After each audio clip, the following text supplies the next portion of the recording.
In today's episode, we'll uncover the most terrifying crocodile attacks ever recorded. From a legendary man-eater crocodile that made his final hunt, to a camper ripped straight from their tent in the dead of night. But first, let's begin with the tragedy that unfolded at the happiest place on Earth, Disney World. It was a warm summer evening in June 2016 when Matt and Melissa Graves, a couple from Elkhorn, Nebraska, found themselves in what should have been a moment of pure happiness. They had spent months planning the perfect trip, a magical escape to Disney World in Orlando, Florida, a destination millions dream of visiting.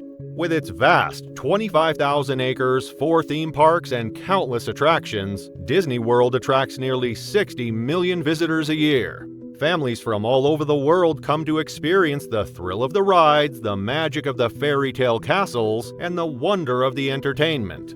But on this particular evening, the Graves family sought a moment of calm, away from the bustling crowds and roller coasters. Just outside their hotel, the luxurious Grand Floridian Resort and Spa, lay the serene waters of the Seven Seas Lagoon. A man-made body of water designed for boating and fishing, the lagoon was bordered by soft sandy beaches and lush greenery. As the sun dipped beyond the horizon, its last golden rays shimmered on the still water. Families strolled along the shore, joggers enjoyed the cool evening air, and a few boats bobbed gently in the distance. Matt and Melissa had planned this night to be a special one. There was an outdoor movie playing by the beach, something new and exciting for their children. While other families gathered to watch, their 2-year-old son Lane and his older sister quickly lost interest in the film. The warm sand beneath their tiny feet was far more entertaining than a movie on a big screen. They were having the time of their lives, with no inkling that something horrific could happen. Their parents smiled as they watched them play.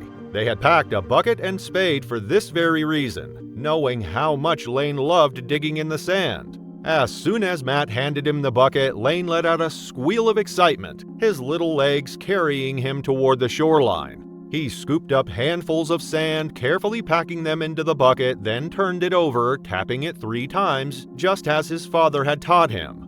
When he lifted it up, revealing a perfect little sandcastle, his face lit up with joy.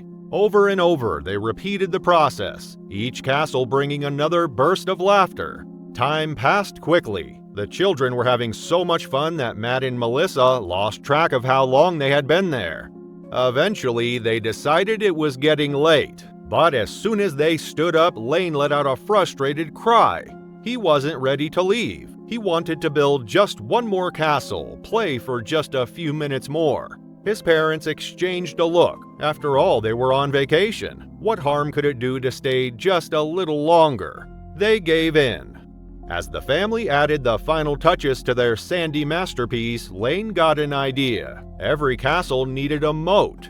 Excitedly, he grabbed his bucket and ran down to the water's edge. His tiny feet splashed in the shadows, his giggles mixing with the gentle lapping of the waves. The cool water swirled around his ankles as he bent down, scooping up a bucketful to bring back to his castle. Unbeknownst to them, something else had been watching. Something lurked beneath the still surface of the lagoon. Something waiting.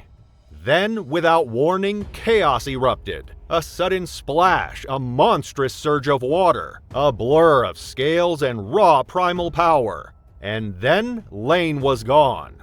Matt and Melissa barely had time to react before their world shattered. Their playful, giggling toddler had been snatched right before their eyes, dragged into the dark lagoon by an alligator. Matt leapt into action, his instincts taking over. He lunged at the creature, throwing himself into the water. His hands grasped the rough, rigid hide of the beast as it thrashed wildly. Lane was still in its jaws, his tiny body disappearing into the monster's mouth. With a surge of desperation, Matt wrapped his arms around the alligator and wrestled it, forcing his hands into its powerful jaws, trying to pry them open. But the creature was too strong. It twisted violently, its muscular tail lashing through the water, knocking Matt off its back. Then, just as Matt fought to free his son, a sudden movement in the water. A second alligator? For a fleeting moment, Matt was sure of it. A dark shape lunged in the churning water and he felt something strike his side. But in the chaos, he couldn't tell if it was another predator or the thrashing tail of the one that had already taken Lane. The water was a blur of foam and mud, the scene unfolding in a frenzy of panic. Matt's instincts screamed at him to keep fighting, to push forward, to keep searching for his son. But before he could react, the alligator holding Lane was gone, vanishing into the murky depths. Matt scrambled to his feet in the knee-deep water, his face white with terror. He took a deep breath and plunged into the water again, diving beneath the surface, his hands clawing through the mud and silt, desperately searching for his little boy. Nothing. The water was thick, brown, and impenetrable. Melissa screamed at bystanders, urging them to help, and then stumbled through the shallows, her voice piercing the night air. The baby, so small, so defenseless, had been taken in an instant. Alligators are ambush predators, silent, calculated, lethal. Unlike their crocodile cousins, they don't often attack humans, but when they do, they strike with terrifying efficiency. Their bite force rivals the weight of a small pickup truck, clamping down with enough power to crush bone. Lane had no chance. Horrified onlookers gathered at the shore, frozen in disbelief. They stared at the spot where the little boy had vanished, willing him to resurface. But with each passing second, hope faded, and no one was brave enough to help. Luckily, a few minutes later, emergency responders arrived. Sirens wailed, flashlights cut through the darkness. Officers leapt into boats, scouring the water's surface. Matt was told to wait on shore while a massive search was launched. Over 50 officers combed the lagoon, diving beneath the surface again and again. Hours passed with no sign of the little boy. Then, after 17 agonizing hours of searching, Orange County divers made a heartbreaking discovery. Near a patch of reeds barely 15 yards from where he was last seen, Lane's small, lifeless body was found submerged in only 6 feet of water. His pale form drifted just above the lake bed, caught in the dense underwater vegetation. His arms lay weightless, swaying gently with the current. It was as if the alligator had released him shortly after the attack, leaving him untouched, hidden beneath the murky surface. The thick mud churned up during the struggle had obscured him from view, preventing searchers from finding him sooner. Rescuers carefully lifted him from the water, cradling his fragile body as they carried him back to shore, the place where his family had last seen him, where his mother had screamed his name into the darkness. But it was too late. Melissa Graves fell to her knees as her son was placed into her arms. Her cries echoed across the lagoon, a sound of pure heartbreak. Just the night before, he had been a giggling, playful toddler, building sandcastles, his tiny feet splashing in the water. Now he was gone. Rescue teams confirmed what the family already knew: Lane was dead. Strangely, there were only a few puncture wounds where the alligator had grabbed him. It wasn't the creature's crushing bite that had killed him. According to wildlife officers, Lane had drowned after being pulled under. The trauma to his head and neck was severe, but it was the suffocating grip of the dark waters that had ultimately taken his life. It was likely that when Matt launched himself onto the alligator in a desperate attempt to save his son, he startled the predator. Instead of eating Lane, the alligator had let go, but by then it was too late. Florida's waters are home to over 1 million alligators. Lake Kissimmee, just outside Orlando, holds nearly 2,000. With so many competing for food and space, some are forced to venture into unexpected areas, like the recreational lakes at Disney World. In the days that followed, wildlife officers tracked down and euthanized 6 alligators from the Seven Seas Lagoon. When examined, their stomachs were empty, suggesting the reptiles in the lagoon were desperate for food. Lane had done nothing wrong. He hadn't provoked the alligator, he wasn't splashing wildly drawing attention. He was simply a child playing at the water's edge. Wrong place, wrong time. His tragic death shook the nation. Disney World, a place synonymous with childhood wonder, had become the scene of an unthinkable horror. Since that fateful night in June 2016, Disney has installed warning signs along the lagoon's edge, alerting visitors to the presence of alligators. But for Matt and Melissa Graves, no sign, no warning, no amount of caution could undo what had happened. While alligator attacks in Florida are rare, across the world an even deadlier predator lurks beneath the surface. In the remote rivers of Australia, one crocodile became a legend, a massive, ghostly hunter with a taste for human flesh. It ruled the waters, striking fear into all who crossed its path. This is the terrifying story of Michael Jackson, an albino, saltwater, man-eating crocodile. The Adelaide River in Australia is a place of striking natural beauty. Lush mangroves hug the winding waterways, their tangled roots stretching into the murky depths. The air is thick with the cries of waterbirds, and the surface of the river shimmers beneath the sweltering sun. But beneath those waters lurks something ancient, something deadly. For years, locals spoke of a legendary crocodile that ruled these waters. He was different from the others, not just in size, but in appearance. His body was the usual dark green and brown of a saltwater crocodile, but his head was a ghostly white. The contrast was so stark, so unnatural, that it earned him a name as infamous as his reputation: Michael Jackson. Unlike most crocodiles, Michael Jackson had a rare, partial albino mutation. Hatchlings with such unusual markings rarely survive in the wild. Without proper camouflage, they become easy targets.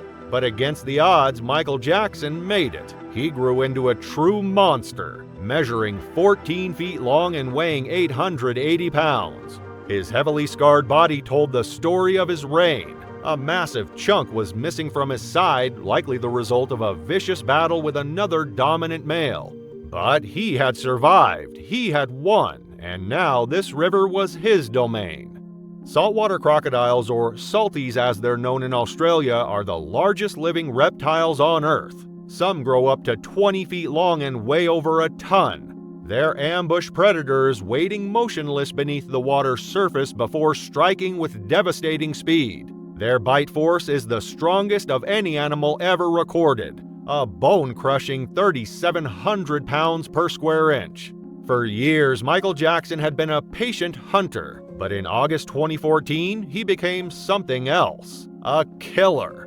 On Monday, August 18, 2014, the Adelaide River claimed a poor victim. The day had been warm, the kind perfect for fishing. A 57-year-old fisherman, Jason, and his wife Martha had set out along the riverbank, looking for the best spot to cast their lines.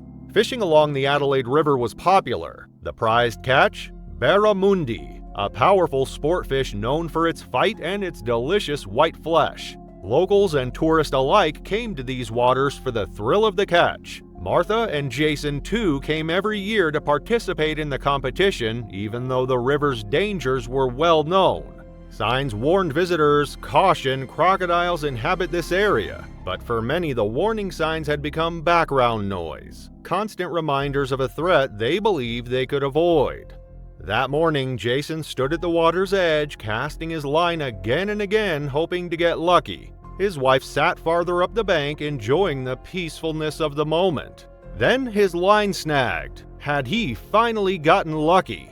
Jason pulled. Nothing. Probably caught on some submerged branches or weeds, he thought. His eyes followed the fishing line to where it entered the water just a few feet away. It wasn't far.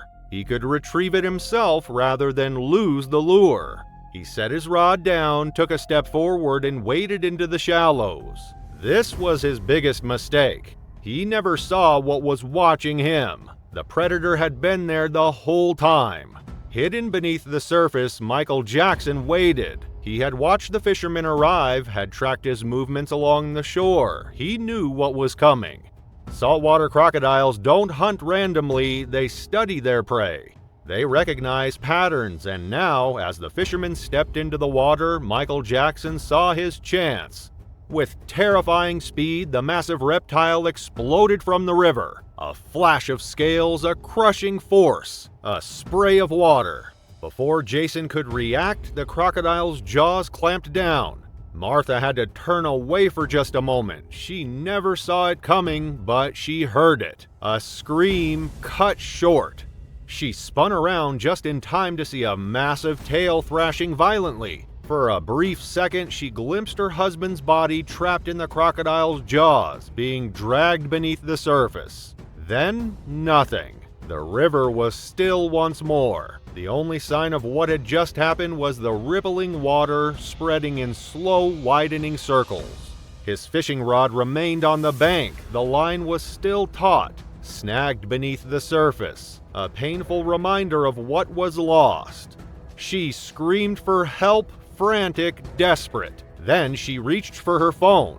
She dialed the one person who might know what to do, Tony Blooms, owner of the Adelaide River Queen's Jumping Crocodile Cruises. Tony Blooms rushed to the scene. He had lived and worked on the Adelaide River for years and he knew its dangers, but even he had never witnessed something like this. He and emergency responders launched a search operation. For hours, boats scanned the river. Wildlife officers and locals scoured the banks looking for any sign of the missing fishermen. At 8:30 p.m., a series of gunshots shattered the eerie silence of the Adelaide River. Wildlife officers had spotted a massive crocodile lurking near the riverbank, its broad, ridged back barely visible above the surface. The beam of a searchlight flickered across its pale head, confirming what they already suspected. The sheer size of the beast, the way it moved, the territory it claimed. There was no doubt. This was the predator they had been hunting all evening. It was Michael Jackson, no longer just a legend, he was now a killer, responsible for the brutal death of a man just hours earlier. In the cold calculus of human-wildlife conflict, there could be only one outcome. That night, the hunt for Michael Jackson reached its final chapter. They cornered him near a narrow stretch of water, a place he had ruled for years. The once mighty predator, the ghost of the Adelaide River, lay still for the first time that evening, his pale head gleaming under the artificial light. There was no escape. Then, just as he had done to his victims, they took him down. A single bullet pierced the night air, followed by a heavy splash. The river that had once carried his legend now swallowed his body. The hunt was over. The reign of Michael Jackson, the man-eating crocodile, had come to an end. At 9:30 p.m., after nearly an hour of tense searching, they recovered the fisherman's remains too.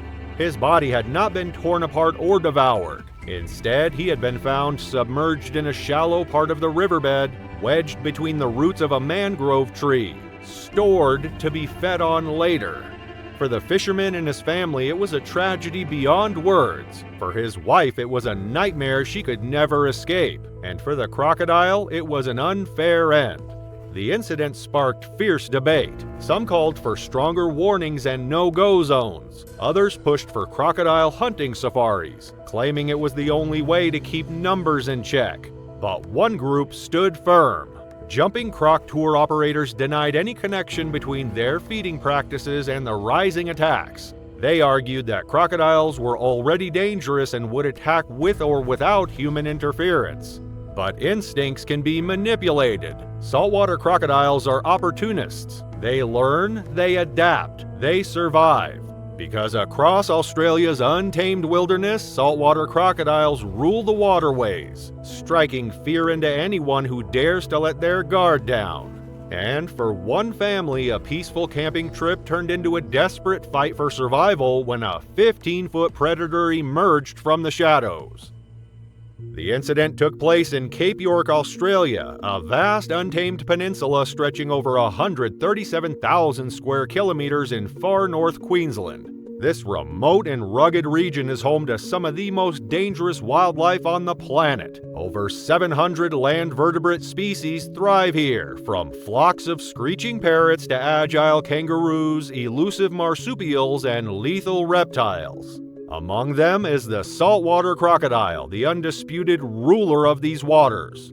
Saltwater crocodiles have been responsible for numerous fatal attacks in Australia. From 1971 to 2013, at least 106 people lost their lives to these monsters, proving they are one of the most lethal predators humans still encounter in the wild. On October 11, 2004, the Kerr family had settled in for the night at their cozy, remote campsite along Bathurst Bay. For years, Alicia Sorahan and her family had camped at this very spot. It was a familiar and peaceful retreat, a tradition spanning 6 or 7 years. Alongside her husband Bill, her son Andrew, and his wife Diane, the family had spent the day fishing before pitching their tents in a semicircle, about 60 yards from the shoreline. That night, as the family drifted off to sleep, the air was still and eerily quiet. A soft ocean breeze rustled through the trees, and the only sounds were the distant calls of nocturnal birds and the rhythmic crashing of waves against the shore. They placed their sleeping bags just outside the other tents. Beneath the vast Australian night sky, Andrew and Diane held their infant son, Kelly, in their arms. Just a few yards away from the ocean, they could hear the waves and even see the moon reflecting on the water through the gaps in trees. Their only cover, a mosquito net above them. The family felt safe. After all, they had camped here for years without incident.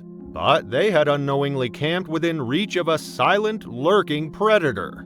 At approximately 4 a.m., a massive shadow emerged from the water. It was a 15-foot-long saltwater crocodile. Its thick, armored body moved silently up the shore, its claws digging into the sand as it advanced. Whether it had been hunting for food or defending its territory remains unclear, but what is certain is that it had no regard for the sleeping humans just ahead. Diane was the first to wake. A low, guttural growl rumbled through the darkness, barely audible over the wind. Then, the unmistakable rustling of dry leaves. It was close. Her instincts kicked in. Without a second thought, she placed her 3-month-old son safely to the side and sat up. At first, she assumed it was a wild pig, a dingo, or maybe a wandering bull. But as the sounds drew closer, growling deeper and heavier, she realized this was something far more dangerous. Something was stalking their campsite, a 4.5-meter saltwater crocodile, its cold, lifeless eyes locked onto her. The beast's thick, muscular tail twitched slightly, its body unnervingly still. It was waiting, watching, calculating. Panic surged through her. She whirled around, shaking Andrew awake. She shouted, alerting her husband that there was a crocodile in their campsite. Andrew jolted up, his mind still clouded with sleep. A crocodile? Here? It wasn't possible. They had camped far from the shoreline, believing they were safe. But there was no mistaking the terror in Diane's voice. He threw off the blanket and cautiously crept out of the mosquito net to assess the danger. The moment he stepped out of the net, he realized his mistake. The crocodile was already waiting. A pair of glowing green eyes locked onto him in the dim moonlight. A predator's gaze, unblinking, calculating. Then it lunged. The crocodile's massive body crashed against Andrew's. Its powerful jaws snapped shut around Andrew's hips, crushing bone instantly. The force was unimaginable. Andrew screamed in agony as the razor-sharp teeth tore into his flesh, sinking through muscle and into his pelvis. He tried to grab onto something, anything, but the crocodile was already dragging him toward the water. Saltwater crocodiles don't just bite, they're precision killers. Their hunting technique has remained unchanged for millions of years. They strike fast, drag their prey into the water, and drown them. Andrew knew what was happening. He knew that if he was pulled into the ocean, he was dead. But even in his overwhelming pain, his first thought wasn't for himself. He shouted at Diane to grab the baby, his voice raw with fear. Andrew's blood-curdling screams shattered the silence of the camp. From inside the tent, Alicia Sorahan, Andrew's mom, shot upright, her heart pounding. Her husband, Bill, scrambled for an axe, while her other son, Jason, reached for his rifle. Alicia grabbed a flashlight, flicking it on, only to be met with a sight of pure horror. Andrew was half lifted off the ground, trapped in the crocodile's jaws. The beast thrashed violently, shaking him like a rag doll, determined to break him. Blood sprayed onto the sand, glistening in the artificial light. The crocodile was winning. And then Alicia ran straight toward it. Alicia was 61 years old. Her body was frail compared to the monster in front of her, but none of that mattered in front of her motherly instinct. She sprinted forward and threw herself onto the crocodile's head. She didn't stop to think, she didn't stop to feel fear. She just attacked. Her hands clawed at its rough, armored skull, desperately trying to pry it off her son.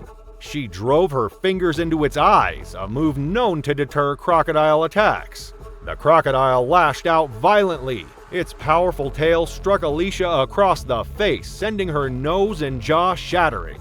The pain was immediate, but she didn't let go. She fought with everything she had, and then it worked. The crocodile released Andrew. Andrew, bleeding heavily but still conscious, scrambled backward away from the monster's reach. But now Alicia was on the ground, and the crocodile was still hungry. The crocodile turned on Alicia. Before she could move, its jaw snapped shut around her arm. The tearing of flesh, the crushing of bone. It began dragging her toward the water just as it had done to Andrew. Jason didn't hesitate. He grabbed his rifle, sprinted toward the crocodile, and pressed his knee onto its skull. One shot, the crocodile snarled, its muscles twitching, but it kept moving. 2 shots, blood pooled into the sand, but the beast refused to die. 3 shots, it gave one final agonizing thrash. Then it stopped. When the dust settled, the brutal reality of the attack became clear. Andrew lay on the ground, barely conscious, his body mangled and broken. His right leg was shattered, his left arm fractured, and his torso riddled with deep puncture wounds. Blood soaked his clothes, pooling beneath him in the sand. He had barely survived. Alicia, the fearless mother who had thrown herself onto a monster, was in even worse shape. Her face was fractured, her nose crushed, and her arm was shredded beyond recognition. Deep, jagged wounds ran from her shoulder down to her fingertips, each bite mark a painful reminder of her sacrifice. But despite this searing agony, she refused to let herself break. Bill and the others knew they had to move fast. Alicia was bleeding out. Her wounds were deeper than Andrew's. There was no hospital nearby, no immediate rescue. The only hope was to get her to a place where a helicopter could land. They carefully loaded her into their Toyota Land Cruiser, the only vehicle tough enough to handle the brutal terrain. Then, without wasting another second, they began the 7-hour drive to Kalpawar Crossing, the nearest emergency landing site. As Alicia fought for her life on the road, Andrew remained at the campsite, still too weak to move. Hours passed, but at last help arrived. A first aid officer from a quarantine team was flown in by helicopter, landing near the battered camp. The medic quickly assessed Andrew's injuries. Though he was in excruciating pain, his vital signs were stable. His condition was manageable. He was lucky. If the crocodile had dragged him even a few feet farther, he wouldn't have lived to tell the tale. But for Alicia, the danger was far from over. Crocodile attacks don't just kill from force. The real threat comes after the bite. A crocodile's mouth is a breeding ground for lethal bacteria. These creatures feed on rotting carcasses, their teeth constantly exposed to decaying flesh and filthy water. Even if a victim escapes the jaws of death, infection can be just as deadly. For Alicia, this was an even greater threat. At 61 years old, her immune system wasn't as strong as her son's. The deep gouges in her arm were a ticking time bomb. If the infection spread, it could kill her within days. But Alicia wasn't ready to give up. At Cairns Hospital, doctors immediately began aggressive treatment. She was pumped full of heavy-duty antibiotics and underwent emergency surgery to clean and stitch her wounds. She fought and she pulled through. A few days later, against all odds, Alicia was discharged. She had faced one of the deadliest predators on Earth and survived. A fully grown saltwater crocodile is nearly twice as powerful as the one in this story. Had the predator been just a little larger, the outcome would have been very different. It's a harsh truth that those who ignore the dangers of the wild often pay the ultimate price. The Kerr family learned this lesson the hard way. For those who fail to take precautions, the jungle doesn't forgive. But crocodiles aren't the only deadly predators. In our next video, we uncover the horrifying story of a little girl who was torn from her mother's arms by a savage bear, trapped, helpless, and doomed. Click over and we'll see you there.